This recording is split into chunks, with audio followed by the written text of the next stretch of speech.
안녕하세요. 일신사입니다. 저희 채널에는 신박한 사연들이 많이 있으니 많은 분들의 구독 부탁드립니다. 이번 사연은 남편 비빔밥 먹였다고 난리치며 이혼하라던 시모가 시아버지에게 두들겨 맞았다는 사연인데요. 미친 개는 몽둥이가 약인가 보네요. 함께 보시겠습니다. 안녕하세요. 결혼한 지 1년 반 되었습니다. 아이는 아직 없고 내년에 가질 예정이에요. 남편과는 아직 신혼처럼 알콩달콩 지내고 있습니다. 주말 점심에 남편과 비빔밥 먹었다가 난리가 났었습니다. 시어머니는 남편에게 이혼하라고 전화로 소리 지르고 그랬는데 비빔밥을 먹은 것이 이혼 사유라도 된다는 건지 시어머니가 사과한다고 해서 주말에 시댁에 갔는데 시어머니 광대뼈에 멍이 들어있더군요.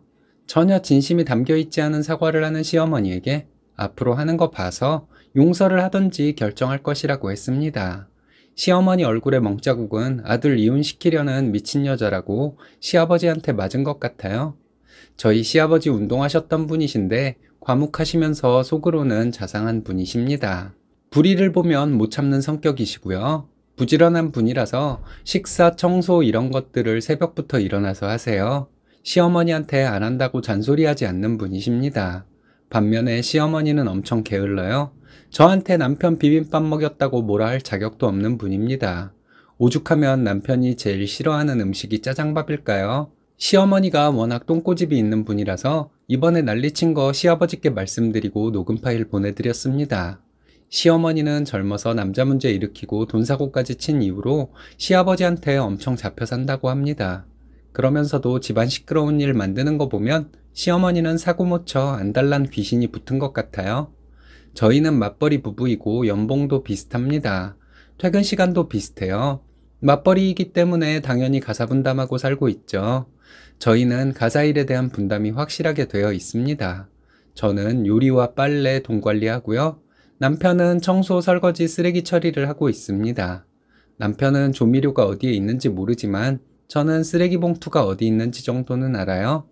남편은 부지런하고 집안일을 함께 하시는 시아버지를 보고 자라서 그런지 집안일 잘 하는 사람입니다. 저에게 떠넘기거나 한 적 없고 오히려 제가 하는 일을 도와주는 사람이에요. 토요일에 어디 나가서 먹기도 뭐하고 해서 집에서 비빔밥을 해 먹었습니다. 제가 평일에 조금씩 밑반찬 만들어 놓은 건 없고 계란 후라이 얹어서 먹었어요. 마늘쫑 매콤하게 무쳐 놓은 거랑 무나물, 애호박, 새우젓에 볶아 놓은 거, 부추 등을 넣고 비볐어요. 남편은 매운 거 잘 못 먹는 사람이라 고추장은 조금만 넣고 간장으로 간해서 따로 주었고요. 저는 매운 거 좋아해서 청양고추장 넣어서 먹었습니다. 이게 한 그릇 안에 들어있어서 그렇지 제 노력의 집합체예요. 반찬들 사온 거 하나 없고 제가 다 만든 것들이었습니다. 저희는 잠옷 차림으로 입에 고추장 묻혀가면서 허겁지겁 열심히 먹고 있었어요. 시어머니한테 제 핸드폰으로 전화가 왔습니다. 시어머니는 저에게 전화를 해서 옆에 남편 있냐고 물으시고 없다 하면 별로 중요하지도 않은 말씀 하시다가 끊는 분이세요. 옆에 남편이 있으면 바꾸라고 하셨고요. 이건 무슨 심리인지 아직도 모르겠네요. 시어머니가 이번에도 남편 바꾸라고 하시길래 생각 없이 바꿔드렸습니다. 남편은 스피커폰으로 해서 식탁 위에 핸드폰을 올려놓았고요. 참고로 저는 시어머니 막말에 당한 것들이 있어서 시어머니와 통화 내용 꼭 녹음합니다. 결혼 전에는 그렇게 막 나가는 분이신 거 몰랐고 남편에게 얘기했더니 우리 엄마가? 우리 엄마 그런 사람 아닌데? 하는 남편 때문에 녹음하기 시작한 것이었어요. 제가 녹음 파일 들려주니 남편은 아무 말도 못했죠. 암튼 시어머니는 전화로 가족끼리 얼굴도 못 보고 산다 하시더라고요. 시어머니는 아버지랑 같이 살고 있는 거고 자기는 저와 살고 있는 거니까 된 거 아니냐고 남편이 말했더니 시어머니는 자식 얼굴을 못 보고 산다고 하셨습니다. 그리고 시어머니는 밥은 먹었냐 묻더군요. 남편은 지금 먹고 있다고 했고 뭐 먹고 있냐고 묻길래 비빔밥을 먹고 있다고 대답했어요. 뭐? 비빔밥? 이러면서 언성을 높이더니 땡땡이 바꿔라! 신경질적으로 말씀을 하시더군요. 시어머니는 저에게 뭐 하냐고 물으셨고 저는 밥 먹고 있다고 대답했어요. 지금 내가 너 밥 먹는 거 궁금해서 묻는 거냐고 하시더니 왜 지금 남편이 비빔밥을 먹고 있냐고 따지듯이 말씀하시더군요. 비빔밥이 어때서 그러냐고 했더니 몰라서 묻냐고 하시길래 모르겠다고 했습니다. 시어머니는 일하는 애 집밥 먹이는 일이 얼마나 된다고 주말에 그렇게 대충 먹이냐? 이러시면서 성질을 내시는 거예요. 냉장고에 먹을 것이 마땅치가 않아서 비빔밥을 해서 먹고 있는 것이고 맛있게 잘 먹고 있다고 했습니다. 그랬더니 시어머니 하시는 말씀이 땡땡이가 벌어오는 돈 어디에다 쓰냐? 도대체 살림을 어떻게 하길래 냉장고가 비었냐? 여자가 먹거리 챙길 생각을 해야지 어디에 돈을 쓰길래 어쩌고 저쩌고. 그래서 저도 직장 다니며 같이 돈 벌고 있다고 했습니다. 그리고 저는 제 또래 여자들 중에서 살림 잘하는 편에 속한다고 자신있게 말씀드렸어요. 시어머니는 아무리 그래도 이러시더군요. 맞벌이 하면서 남편 끼니 열심히 챙기고도 욕먹으면 내가 살림 열심히 할 이유가 없다고 했습니다.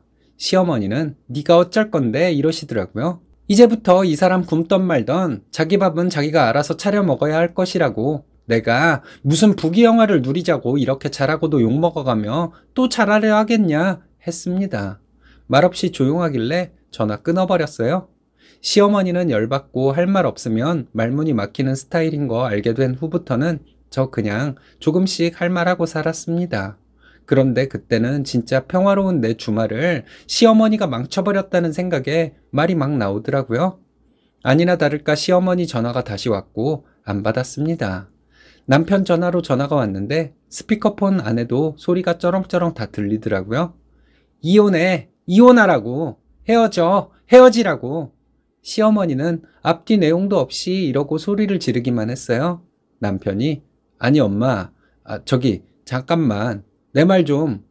이러는 동안 시어머니가 계속 악다구니만 쓰니 결국 남편도 폭발해버렸습니다. 내가 왜 이혼을 하냐면서 소리 지르니 시어머니는 너 엄마 죽는 꼴 보고 싶냐며 지저분한 짓을 하더군요. 남편은 한숨을 쉬면서 내가 엄마 때문에 먼저 죽겠다, 엄마는 어떻게 자식 잘 되는 꼴도 못 보냐 하면서 전화를 끊어버렸습니다. 저는 할 말 못한 거 없고 시어머니가 그렇게 길길이 날뛰는 걸 보니 솔직히 좀 고소했어요. 한편으로는 도대체 내가 얼마나 우습길래 남편 비빔밥 해준 것을 가지고 트집을 잡나 싶어서 화가 나기도 했습니다. 그리고 나서 남편은 제 눈치를 보고 있었어요. 그러다가 은근슬쩍 제가 그냥 죄송하다고 하며 흘려버렸으면 어련히 자기가 알아서 잘했을까 하는 식으로 운을 띄우길래 짜장밥으로 연명하던 주제에 그게 할 소리냐고, 그딴 소리 할 거면 너네 엄마 집에 가서 12첩반상 받아 먹으며 살라고 했더니 입을 다물더라고요. 남편이 은근슬쩍 저도 잘못한 것이라고 말하는 게 너무 괘씸해서 그 이후로 밥 안 해주었습니다. 남편은 매일같이 새로운 공약을 걸더라고요. 한 번만 더 자기 엄마가 이러면 이렇게 하겠다, 저렇게 하겠다. 저는 자식 이혼시키지 못해 안달난 시어머니는 못 받아들인다고, 시어머니가 나한테 용서를 구하지 않으면 친정에 다 알릴 것이라고 했습니다. 남편이 그냥 흘려버리지 그랬냐는 말은 자기 엄마 편든 건 아닌 것 같습니다. 우리 엄마 성격 이상한 거 알면서 좀 피해가지 그랬냐는 뜻이지만 자기가 분명히 실언을 한 것이라고 손이 발휘되도록 빌더라고요. 며칠 뒤에 시아버지께서 전화를 하셨더라고요. 이번 주말에 밥이라도 함께 먹자고 하시는데 못 갈 것 같다고 했습니다. 이유를 물으시길래 시어머니 무서워서 못 가겠다고 하며 있었던 일을 전부 말씀드렸어요. 제 전화기로 시어머니와 통화한 것과 남편 전화로 전화해서 시어머니 이혼하라고 소리친 내용이 담긴 녹음 파일을 아버님께 보내버렸습니다. 다음날 시아버지께서 또 전화를 하셨어요. 저에게 미안하다고 하시며 시어머니에게는 잘 얘기를 해놓았으니 이제 이런 일 없을 것이라고 하셨습니다.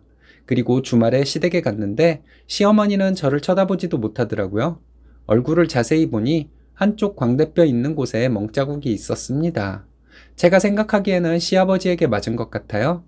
식사하러 나가기 전에 시어머니와 풀기 위해서 얘기를 했습니다. 어머니는 말도 안 되는 것으로 트집을 잡고 아들에게 이혼하라고 소리까지 지르니 이런 어머니는 세상에 없다고 대놓고 말했어요. 매일같이 저에게 의미 없는 내용으로 전화해서 사람 괴롭히고 아들과 며느리를 휘두르려고만 하시는데 아들 짜장밥이나 해주던 어머니가 할 행동은 아니라고 했습니다. 어머니의 행동 때문에 남편은 지금까지 알아서 밥 차려 먹고 있다. 남편 하는 거 봐서 기분 안 풀리면 친정에 알리고 이혼할 생각이다 말했습니다. 그리고 무거운 분위기 속에서 시부모님과 밥 먹고 집에 왔어요. 시어머니가 저녁에 전화를 하셨더라고요. 미안하다고 하시는데 전혀 진심이 안 느껴지는 사과 있죠? 미안하실 거 없다고 젊을 때 남자 문제에 돈 사고까지 치시고 아들 짜장밥이나 해주던 어머님이 시어머니 노릇하려는 게 꼴보기 싫어서 저도 화를 냈다고 했습니다. 미안하다는 성의 없는 사과로 끝날 일이 아니니 앞으로 하는 거 봐서 용서를 하던 말던 하겠다 했더니 시어머니 또 아무 말 없으시더라고요. 전화 끊겠다고 앞으로 시도 때도 없이 전화하시는 일 없었으면 좋겠다고 말하고 전화 끊었습니다. 그 후로 시어머니 전화 안 하시더라고요. 무슨 일 있으면 남편에게 전화하겠죠. 남편은 제 눈치만 보고 있는데 계속 그러면 안 될 것 같아서 예전처럼 다시 잘 지내고 있습니다. 밥도 제가 잘 차려주고 있고요. 이 정도면 잘 된 거죠? 자식이고 뭐고 남이 잘 되는 꼴을 못 보는 사람들이 있더라고요. 자식 어렸을 때 잘 안 챙겼던 사람이 며느리 들어오면 잡는 이유가 도대체 뭘까요? 미친 개는 몽둥이가 약인가 봅니다.